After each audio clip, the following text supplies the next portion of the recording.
What's different about transformational is it's not about maintaining the present. It's not at all about maintaining the present, actually. What it's really about is two other things. One, and I mentioned this earlier with that never lost example, it's about letting go of the past. Letting go of things that you think of yourself as being very, very good at. And that's hard to do.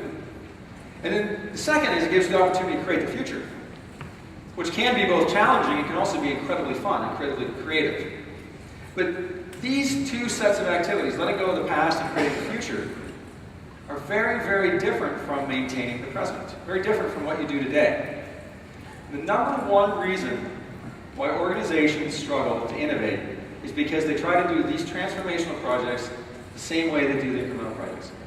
They try to do them as part of their day job, or they try to do them as part of what they do, as run-of-the-mill activities. They execute it the same way. And by and large, that creates problems.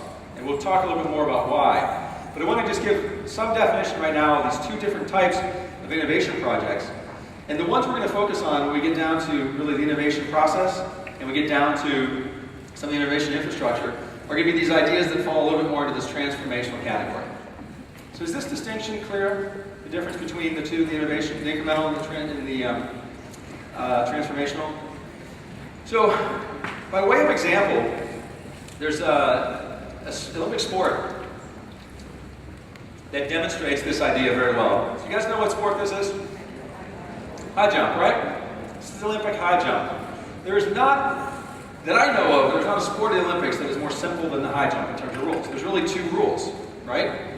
You jump over the bar, and if you knock it down, you lose. That's really all there is to it. It's a pretty simple sport. And so, this sport has seen an evolution over the years. High jump started in the 19th century in Scotland, and it grew to be an Olympic sport when they introduced the Olympics in the late 1890s. And the original approach to doing the high jump, anybody an expert in the sport? If you're an expert in the sport, you may want to fact check me a little bit on this, but this is how I understand the sport evolved. So the original people that participated did what's called the scissor technique. Okay? So with the scissor technique, you run at the bar diagonally, and as far as I know, you throw one leg over it and then throw the other leg over it. So kind of like one leg and then the other leg over the bar like that. Of course, they do it at 6 feet instead of 12 inches like I did. But that's the idea, is one leg over, then the other leg over. But your body's fundamentally vertical when you go over the bar.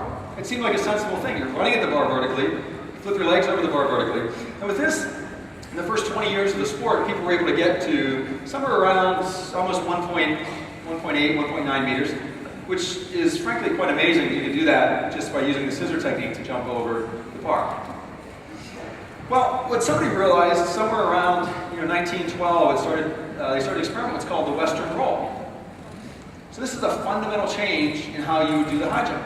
So instead of approaching you still run at the bar diagonally, but instead of throwing one leg over and then the other leg over, you actually throw your inner leg up first, and then you literally roll over. So you're rotating your hips over as you cross the bar. You can see in the photo, in the image right here, which allowed the participants to basically jump to a whole different performance level.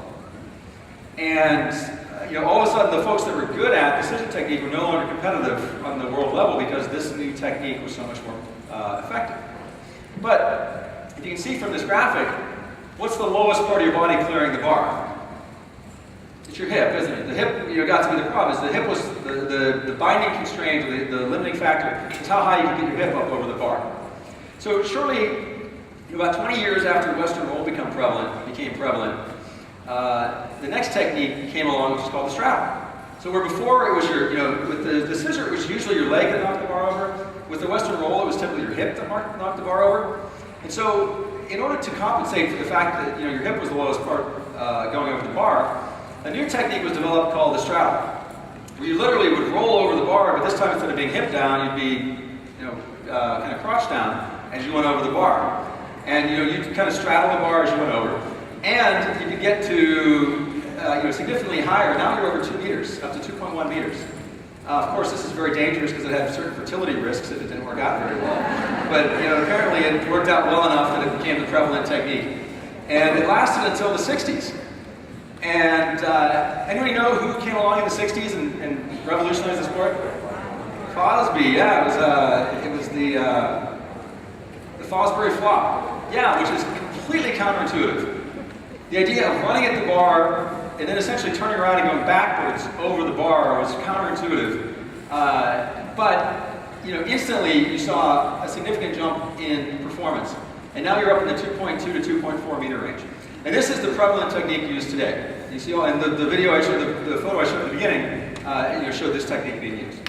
And so, again, very simple set of rules in this domain, in this sport. But yet, you see significant changes within each of these, within the scissor, within the Western roll. What you're seeing is incremental innovation, incremental improvement. But between each one of these is a fairly transformational change, to where people that were good at one were no longer competitive at the next one.